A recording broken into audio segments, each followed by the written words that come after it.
Flashing mad like inside the dark, call me Bill Snatcher. Just the brother for the rapture. I hang live, holding on strong, hard to capture. Extravagant, resurrect the track and it's militant. And I react like a gauntlet and start killing. It's manifesting. The God's work like appliances, dealing in my psyche.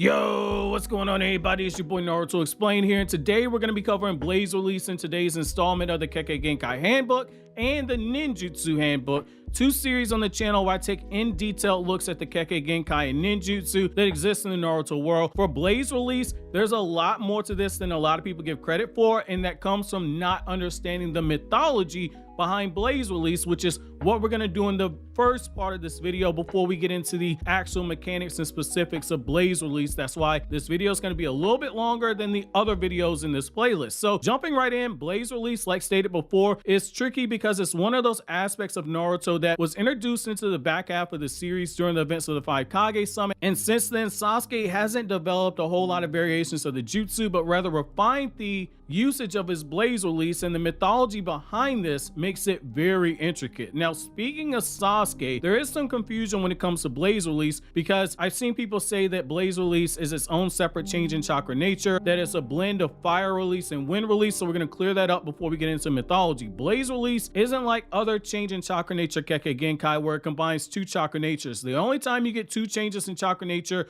for Blaze release is when Naruto and Sasuke use the cooperation ninjutsu, where you had Sasuke's Blaze release and you had Naruto's wind release, Rasen Shuriken combined into one attack. All this is a super overpowered fire release. It's not its separate change in chakra nature. All Sasuke's doing when using Blaze release is pumping out a Materasu, and then he's using his other Mangekyo Sharingan in order to control the shape of the Materasu flames with his eye. In any regard, the flames are some of the most powerful in the Naruto series, if not the most powerful, because the flames can't be extinguished by any normal method. So say a water release jutsu isn't going to put out these flames, which is why Jiraiya had to seal away the flames. And if you take the lore behind Amaterasu, it's going to burn for 7 days and 7 nights. So when you have Sasuke being able to control the shape of these flames, it makes Blaze release attacks that much deadly, especially given what changing chakra shape can do to a jutsu's destructive power. A great example being, look at what the Rasengan can do. With that in mind, even though Sasuke refers to the Amaterasu variations that he creates via change in chakra shape as being Blaze release, I'll give Sasuke this: the jutsu he's made are equally as creative as they are deadly,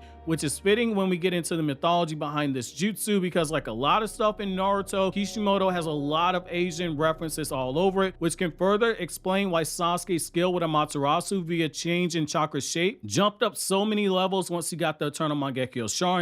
It's more than just the EMS allowing the user to spam Mangekyo powers without drawbacks. There's a clear mythological reason for it, and that's what we're going to get into now. So Sasuke's Blaze release is linked to the Shinto god of fire, Kagasuchi. Kagasuchi has ties to the Japanese myths with Izanagi and Izanami. Kagasuchi burned his mother Izanami to death as she was giving birth to him, which in turn turned around and caused his grief-stricken father to go into a rage and kill him with the Tosuka sword. However, when we dive deeper into the myth beyond the general life and death of the character, we can see why Kishimoto chose Kagasuchi to be what Sasuke uses to create Blaze release. We can do this in two ways. The first is Sasuke's Mangekyo Sharingan, and the second is Sasuke's Eternal Mangekyo Sharingan, and its usage with Blaze release on each. So on one end, you have Sasuke's Mangekyo, and Sasuke still did some insane stuff like using his Susanoo ribcage shield where he had Amaterasu wrapped around it that lasted for a few seconds, which is very similar to how Kagasuchi was killed very shortly after his birth. Kagasuchi was credited with bringing death into the world via the representation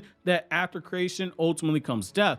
His parents created him, and then he in turn turned around and killed his mother and was killed by his grief-stricken father. Sasuke, after his Mangekyo was created following the grief that came from Itachi's death, which awakened that Mangekyo, Sasuke tapped into this Blaze release power and wielded it very briefly in the 5 Kage Summit, and ultimately Sasuke's Mangekyo began to start losing its light by the end of the 5 Kage Summit, which was basically the death of the light of his Mangekyo Sharingan. When Kagasuchi was killed by his father, being cut into 8 different pieces, there were 8 volcanoes made as a result. His corpse also created 5 notable deities. Sasuke, once he got his Eternal Mangekyo Sharingan, could turn around and create 8 different variations of Blaze Release in terms of usage and 5 separate attacks with Blaze Release, with some of these attacks being direct nods to the Shinto god Kagasuchi. So we're going to start there. With the Jutsu, you have the anime original Jutsu, which is the Blaze Release Fire Lightning Jutsu that he used against Naruto during the battle in the Final Valley. Sasuke quickly wrapped himself with Amaterasu and transformed the Amaterasu flames into spikes while using his Rinnegan's almighty pull in order to yank the target towards the Amaterasu spikes. Now, the tie into the mythology comes from the fact that the Japanese version of this jutsu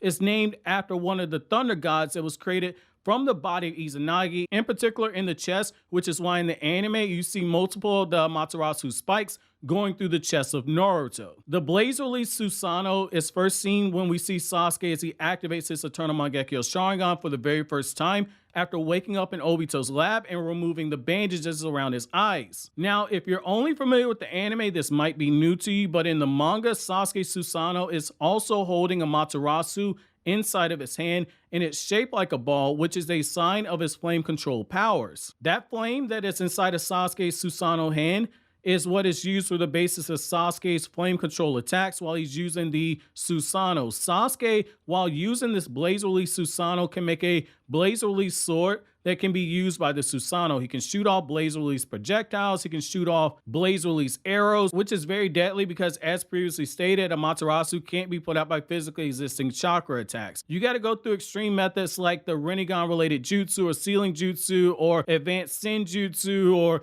you got to have the Karma Seal in order to have hope of even stopping Amaterasu. And if you don't have any of those things and you get hit by Amaterasu, the flames are not going to burn out until that 7-day period's up. So essentially, Sasuke has 3 different ways his Blaze Release Susanoo can incinerate you, which is wild, but it makes sense. Sasuke's rival Naruto uses the Rasengan, which is a change in chakra shape to the max, so it's only right that Sasuke's Mangekyo power apply change in chakra shape in an equally impressive manner. The next jutsu created is the Blaze Release Chidori, where Sasuke infuses Blaze Release into his Chidori, which is pretty deadly given Sasuke's Chidori already requires you to be moving at high speeds to begin with, and it's an assassination style jutsu. This is basically Sasuke on some straight Black Air Force energy, because if the person somehow survives being hit by the Chidori, the Amaterasu flames are going to burn them alive for 7 days straight, which is going to make them wish that they were dead to begin with. The Blaze Release Magatama is used when Sasuke uses his Susanoo and creates several Magatama that can be shot off as Amaterasu flame projectiles, which again is another nasty and brutal way to incinerate someone. Like we've seen Itachi and Madara with the Magatama projectiles with the Susanoo, but Sasuke's incorporation of Blaze Release into his own is pretty damn nasty, which makes sense given at this point in the story, Sasuke's temper was in an all-time high, which, as you guessed, goes back to the mythology. So in one myth, Izanami, while in her death robes, had the interaction with the water god Mizuhame and told her to pacify Kagasuchi if he ever became too violent, which is fitting because at that point in time in the story, Sasuke was completely on demon time. Now, taking this a step further, have you ever wondered why Sasuke was able to make so many different weapons while using Blaze Release? It's more than Kishimoto just wanted to make Sasuke look cool. That's a surface level observation, and it does not do justice to Kishimoto, who consistently uses mythology and Asian folklore into his story. So Kagasuchi is the patron deity of blacksmiths in Japan and was worshipped in Shinto shrines. Blacksmiths make weapons the same way that Sasuke uses his flame control to make Amaterasu weapons. Pretty cool, right? So the Blaze Release Rasen Shuriken is obviously that jutsu that we saw Sasuke and Naruto use via their cooperation ninjutsu.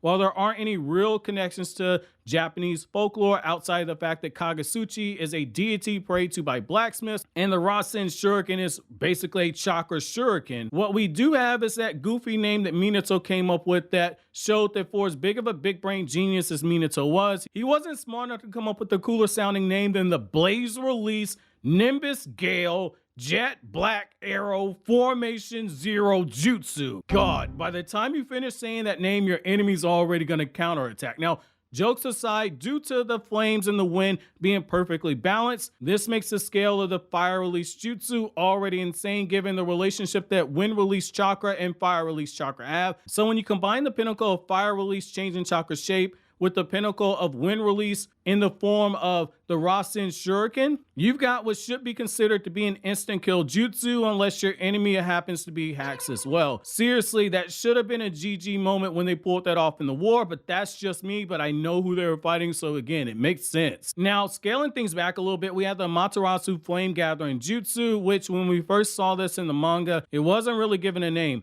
We just saw that C with this brilliant observation said, hey, Sasuke can wrap Amaterasu around his Susanoo with this one eye. Wow, aren't I pretty smart for catching on to Sasuke? This is a very good move by Sasuke here. Being able to do something like this on instinct while fighting the Raikage, who proved to be more of a hassle than Sasuke ever imagined. So he surrounded the Susanoo with this Amaterasu, which makes for a great defense because most people won't dare attack you unless you fight someone with the balls of steel like the 4th Raikage. And if the person does continue to attack you, you now have a defense that's a perfect offense because you can just burn the person to death when they come into contact with you. Finally, we have the Blaze Release Kagasuchi, which is the basis for many of the jutsu we saw here in the video. Essentially, Sasuke applies change in chakra shape to the Amaterasu and manipulates the appearance of the Amaterasu at will. And Sasuke, when using it, is able to make an Amaterasu sword that he can also take into his own hands without burning himself. Now, the $1 million question I have for you guys is, this is supposed to be a power that is unique to Sasuke and Sasuke alone. Most of us would agree with that. But Tobirama swears up and down in Naruto chapter 634 that he's seen Blaze Release used before. And if we believe him, which we really don't have any reason not to believe a guy who made 900 different jutsu that exist in the Naruto world, that means that some ninja during the Warring States era was just downright nasty if they could control fire release in the manner that Sasuke's Blaze Release flame control reminded him of somebody in the Warring States era, because he said he's seen it in the past, but not on the level that Sasuke is using it. However, that's really going to be it for Blaze Release. It's one of my favorite jutsu in the series, but a large part of the reason isn't because of how it takes a very strong argument for being the pinnacle of changing chakra shape, but I love it because all the nods it has to the mythology and how Sasuke's advancement with the jutsu can be directly linked to the mythology, which shows that Masashi Kishimoto is more of a genius than people give him credit for. Up next, I'll likely cover Ice Release since there are a lot of pretty cool things about that, but if you have something you want me to touch on instead, leave a comment down in the comment section below, and if it stands out, I'll turn it into a video. But so always, guys, if you like anything I had to say, don't forget to comment, rate, subscribe, and share, and don't forget to check out some of these other videos that are going to be on the screen right now.